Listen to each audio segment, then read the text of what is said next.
علیکم السلام و رحمت الله و برکاته. سوالی پرسیده بودید در مورد روش بنده در به اصطلاح فهم مسائل فقهی. گفتی که من نفهمیدم که شما حنفی هستید، شافعی هستید، مالکی هستید، حنبلی هستید، سلفی هستید. هیچ کدام اینها رو متوجه نشدم. دوست گرامی، برای شما در مورد این سوال صوت‌های متعددی فرستادند که چون من دیدم اونو خیلی طولانی بود، خیلی مفصل بود، به این خاطر به طور خلاصه و مختصر، چون همین روزا در فضای مجازی هم همین بحث کمی داغ‌تر شده، خواستم که اینجا توضیح بدم بیشتر متوجه شین. البته در ضمن اون صوت‌ها در گذشته هم بارها میره توضیح دادم، اما در اینجا صوت کوتاه‌تر باشه، جمع‌بندی بشه که برای شما راحت‌تر باشه. ببینید دوست گرامی، اولا همین اصطلاح مثلا بیشترین بحثی که هست آیا استاد احراری حنفی هست یا حنفی نیست، در این صورت بحث ما این است که حنفی یعنی چی. اول حنفی رو باید ترجمه کنیم، بعدا میرسیم به این مطلب. یکی حنفی است که خود امام ابو حنیفه و شاگردانشان و بزرگان مذهب حنفی، یعنی متقدمین مذهب حنفی بر او بودن و او را بیان میکردن، و یکی حنفی است که یک عده خاصی از افراد بعدها آمدن یا متأخرینی از حنفی آمدن مطرح کردن. لحاظ حنفی اصلا اینجا دو قسم میشه. اگه شاخه‌ها بیشتر هم میتونه حتی داشته باشه، اما در حد توضیح در اینجا میگم. و اگر حنفی منظور اون چیزی است که در نزد متأخرین حنفیه هست که در هیچ مسئله نباید به خلاف مذهب، یا معاصرین، خیلی از معاصرینی که میگن، اگر حنفی به این معنا است که در هیچ مسئله یک شخصی که حنفی باشه حق نداره از غیر مذهب حرف چیپ کنه، به اصطلاح اوریات کنه، یا ای که مذهب اگه قولی در مذهب دید و احادیثی در دیگه جا احادیث صحیح دید کاملا که این قول معارض و مخالف با حدیث است، بازم حق ندارد از حدیث پیروی کند، حتما باید که همین قول را پیروی کند و همین بگیرد و خروج از مذهب حرام است و تقلید از مذهب معین واجب است. اگر به این معناست، به این معنا من حنفی نیستم، به این معنا هرگز حنفی نیستم و اصلا قبول ندارم که امام ابو حنیفه هم چنین حنفی بوده باشه. به این فکر نیستم که چی، یعنی نبوده، واقعا نبوده. یعنی حقیقتا خود همین کسایی که ادعا میکنن از خود امام ابو حنیفه نمیتونن چنین مطلبی بیارن ثابت کنن. حتی در وجوب تقلید از خود امام ابو حنیفه نمیتونن یک قول بیارن که امام ابو حنیفه چنین گفته. و به این خاطر، اما اگر منظور از حنفی ای است که من در چوکات مذهب حنفی درس خواندم و با فقه آشنا شدم و فقه یاد گرفتم، بله به این شکل من حنفی ام.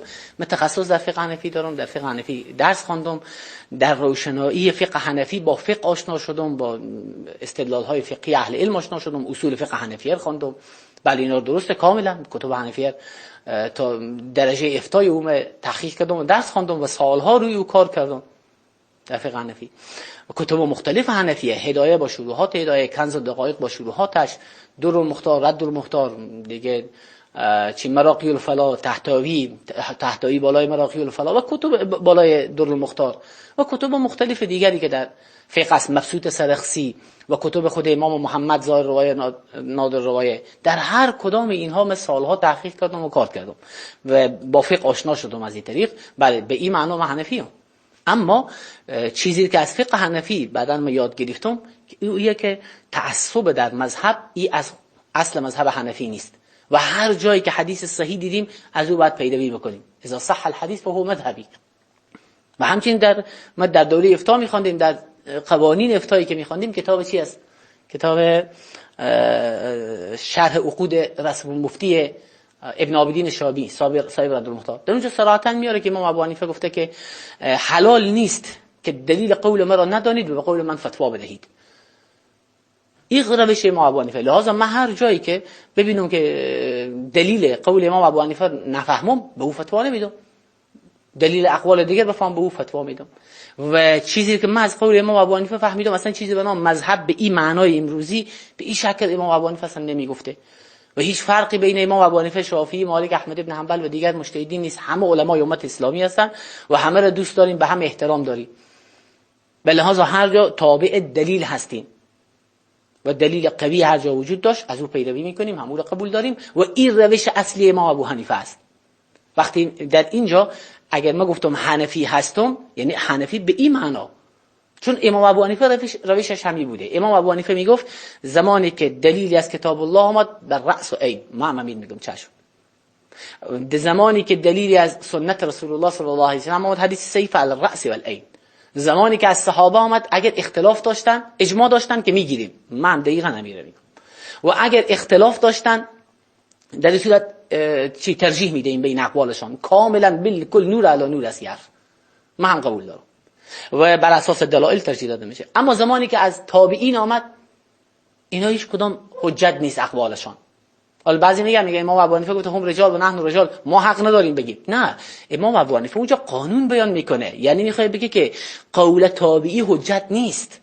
و به همین خاطر ما در کتب اصول فقه عموما میخوانیم، در اصول فقه حنفیه، که قول تابعی حجت نیست، خصوصا در مسائلی که اختلاف باشه. اگر اختلاف باشه قول صحابی هم حجت نیست. در مسائلی که با هم اختلاف دارن، در جایی که اتفاق داشته باشن دلیل، اتفاق نداشته باشن، اختلاف هم نداشته باشن، قول بعضی نقل شده و بعضی دیگه چی نگفتن، در این صورت باز هم صحیح تریه که این حجت نیست از تابعین. بحثی نیست که امام ابو حنیفه گفت هم رجال و نحن رجال، ما حق نداریم اینو بگیم. بله درست، امام ابو حنیفه قاعده و قانون داده که در اصول فقه هم بحث شده. پس لحاظا اگر به این معنا حنفی است، بله من حنفیم کاملا به روش امام ابو حنیفه. مثل که امام ابو یوسف به این معنا حنفی بود، امام محمد حنفی بود، زفر حنفی بود، اما در دهها مسئله با امام ابو حنیفه اختلاف نظر داشتن. بله به این معنا من قبول دارم. اما اگر منظور شما از حنفی این روش حنفیای بعدی که از پیش خود یک چیز دیگه ساختن به نام امام ابو حنیفه رحمه الله، به این معنا حنفی نیست. به این معنا و این فکر کنین که حنفی بودن به معنی مقلد 100% امام ابو حنیفه و هیچ چی مخالفت با اون نکردن. اگر به این رقم بگیریم نه ابو یوسف حنفی است، نه محمد حنفی است، نه زفر حنفی است، نه فلان نه فلان نه فلان، هیچ کدام اینا حنفی نبودن. و خیلی علمای دیگه در تاریخ اسلام که به نام حنفیان حنفی نبودن. ابن الهمام در 11 مسئله مخالفت داره با مذهب حنفی. ابن الهمام که از مجتهدین حنفی است، شارح هدایه صاحب فتح القدیر، و حنفی نیست. حالا حنفی است یعنی چی؟ حنفی به چی معنا؟ یعنی در چوکات فقه حنفی درس خوانده. مثل که مثلا شیخ الاسلام ابن تیمیه میگه حنبلی است، یعنی هیچی با امام احمد بن حنبل اختلاف نظر نداره. داره خیلی جاهم قول احمد بن حنبل رها کرده، قول شافعی گرفته، قول امام ابو حنیفه گرفته، قول مالک رحمت الله علیهم اینا رو گرفته. خب چرا حنبلی میگن؟ چون بر اساس مذهب حنبلی درس خوانده و فقه یاد گرفته در مرحله اول. ابن حجر اسقلانی شافعی است، یعنی هیچ با امام شافعی اختلاف نظر نداره. داره در کتاب او ببینه خیلی جا اختلاف نظر هم داره در شرح بالای بخاری. پس این که شافعی میگن به اعتباری که در این فقه در این چی درس خوانده، پس لازم خیلی فرق است بین این که در یک فقه درس بخونه. یعنی ببینید مذاهب به این چشم من میبینم، باید هم به همین چشم ببینیم. مذاهب 4 تا مکتب و مدرسه هست که شما در این مدرسه میرین درس میخونین، فقه یاد میگیرین. اما به این معنا نه که شما دیگه مثل که شما برین به جایی زبان یاد بگیرین، به یک مؤسسه زبان یاد بگیرین. حالا به این معنا نیست که چون در این مدرسه یا این کورس زبان یاد گرفتین دیگه با کورس های دیگه کلا هیچ ارتباطی ندارین، تضاد دارین، هر چی این طرف گفت صحیح اون طرف گفت غلط. همین معنا رو داره. در اینجا درس خوندین میرین دیگه جا استفاده میکنین، از 100 جا دیگه استفاده میکنین. به این معنا هست چی؟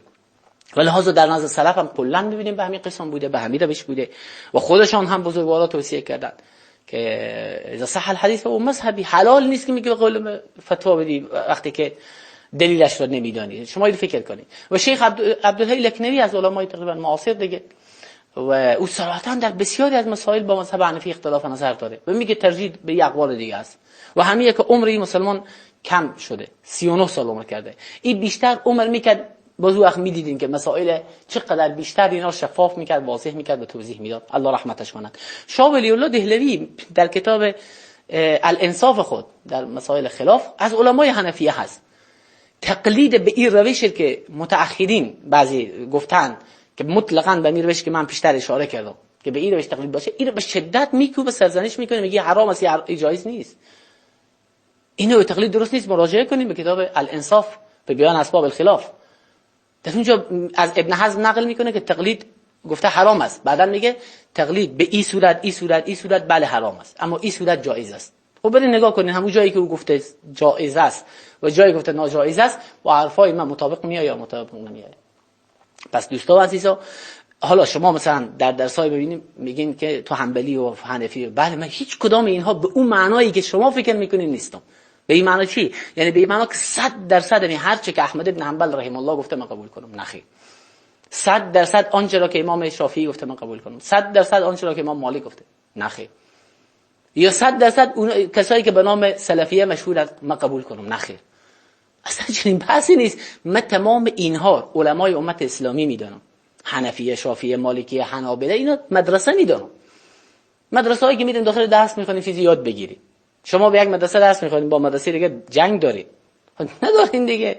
در خیر جا با اونا موافقت هم داریم. دلیل قوی تری ببینین از حرف غیر استاد خود از او قبول هم میکنین. پس لحاظ بس ای است. لحاظ اگر به اون معنایی که شما فکر میکنین من حنبلی، شافعی، مالکی، حنفی باشم، نخیر اصلا نیستم. اما به این معنا که من از همه اینها استفاده میکنم و همه اینها به اصطلاح دوست دارم، بله من به این شکل هستم و به این معنا من حنفیم که من چیکار کردم؟ طبق مذهب حنفی من فقه یاد گرفتم، در مدرسه حنفیه درس خواندم و فقه این چنین یاد گرفتم و بعداً باز از فقهای دیگه استفاده کردم، مطالعه کردم، تحقیق کردم. حتی با خیلی از فقهای دیگه از چینل فقه حنفی با اونها آشنا شدم، از این راه رفتم. خب به هر حال در این مورد وقتی ببینین متقدمین حنفیه حتی و متأخرین حنفیه زیاد علمایی میبینیم که یعنی همون روش درست توضیح دادن، گفتن این صحیح هست، راه اصلی همین هست. ان شاء الله حالا متوجه شده باشین. پس لحاظ اینکه درگیری در فضای مجازی یا بعضی دارن که استاد حنفی است یا حنفی نیست. بله مهمه که این حنفی رو شما چی ترجمه میکنید. شما این چی ترجمه میکنید که حنفی هست یا حنفی نیست. این رو که جواب بدین مشکل حل میشه. کسی که من حنفی گفته به اون معنای صحیح، بله به اون معنا من حنفی هم. و کسی که من گفته حنفی نیست به اون معنای غلطی که این حنفیت رو ترجمه کردن، بله به اون شکل من نیستم. باید میشه جنبه این اقوال هم مسئله خیلی ساده. من مسلمانی هستم که از تمام فقهای امت اسلامی در تاریخ اسلام بدون استثناء استفاده میکنم، همه رو هم دوست دارم.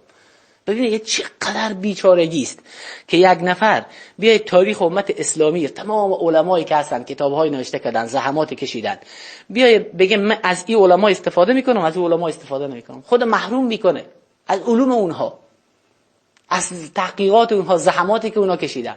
این خودش یعنی بیچارگی نیست؟ خود محروم. چرا بیام خود محروم کنم؟ همه علمای امت اسلامی هستن، همه تاج سرن، همه رو دوست داریم تا وقتی که بر منهج اهل سنت و جماعت ها بیرون شدن باز بحث جدایی است دیگه.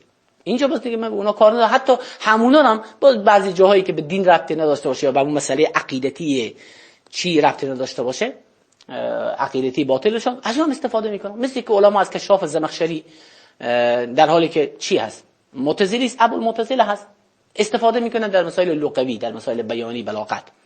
این بحث دیگری است. ان شاء الله که حالا با این توضیحات منهج ما به طور خلاصه متوجه شده باشید که من چی منهجی دارم و چی روشی دارم و فکر میکنم که یقینا همین روش، هم روش امام ابو حنیفه است، هم روش امام شافعی است، هم روش امام مالک است، هم روش احمد ابن حنبل است، هم روش صحابه است، هم روش تابعین است و این همون روشی است که دین از ما میخواه. لازم میگه فاسالوا اهل الذکر ان کنتم لا تعلمون. اگر نمیدانستید از اهل علم سوال کنید. کجا گفته؟ از اهل علم سوال کنید، از اهل علم سوال نکنید. عام است، همه را شامل میشه. بعداً اگر نمیدانستید، یعنی دلیل واضح و روشنی نبود برای شما، جایی که میدانستم چیکار کنم؟ جایی که میدانستم اتبعوا ما انزل الیکم من ربکم، او کار انجام بده. جایی که اختلاف بود چیکار کن؟ فبشر عباد الذین یستمعون القول فیتبعون احسنه. برای کسایی که توانایی دارن تشخیص بدن. و الحمدلله من توانایی دارم که در بسیاری از مسائل تشخیص بدم که این قول صحیح است یا این قول صحیح است. میتونم اصول فقه خواندم، اصول حدیث خواندم، قوانین رو یاد دارم. طبق قوانین میبینم بابا او حدیث گفته این قیاس میگه. خب او ترجیح داره دیگه، خیلی چیز واضح و روشن است. و یا اینکه او حدیث این گفته ضعیف است، من میرم به محدثین مراجعه میکنم، اینا هم میگن که نیست. به متخصصینی مراجعه میکنم.